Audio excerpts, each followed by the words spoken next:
Hello guys, ito ay isang CCTV footage galing sa isang building at pinost ko to with the permission po ng ng lola ng mga bata, ng mama ng amo ko, para magsilbing awareness lalo na po yung mga kababayan natin nandito sa Lebanon, most especially po yung mga baguhan, na maging alerto po tayo tuwing lalabas tayo ng bahay, lalo na yung mga may off dyan na gumagala.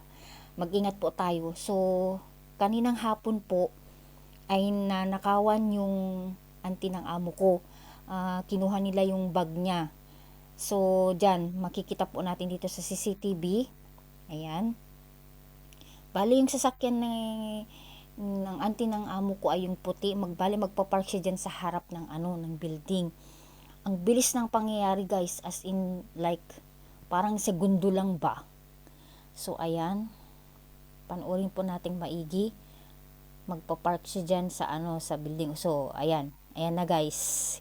So, ito yung sasakyan ng auntie ni madam, tong puti. So, magpa-park siya dyan. Tapos, mapapansin nyo dun sa may likuran, merong isang motor na tumigil. So, meron pang isang babae dyan na tumawid. Tapos, dun mapapansin nyo may motor doon na titigil.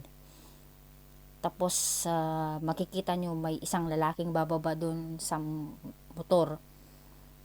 Ayan. Ayan yung motor guys. O, ayun. So, panoorin nyo. Tignan nyo kung gaano kabilis yung pangyayari. Ayun. Ayun na guys. O. Ayun. Takbo. See? Grabe. Nagkalat na talagang mga kawatan dito sa mundo. Pero magpasalamat na lang tayo kasi yun lang yung kinuha, yung bag.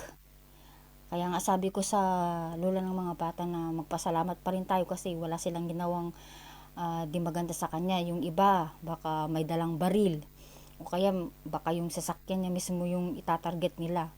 Pero napansin ko, para sa akin parang matagal na nilang minamatyagan yung auntie ni madam kasi ang bilis eh. Ang dami namang dumadaan din yan pero siya yung nakursunadahan.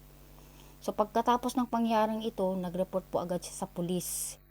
So ayun, yung bag naman niya, wala namang lamang pera kundi yung mga, alam niyo na, yung mga susi, mga card, driver's license. So mag-ingat po tayong lahat guys.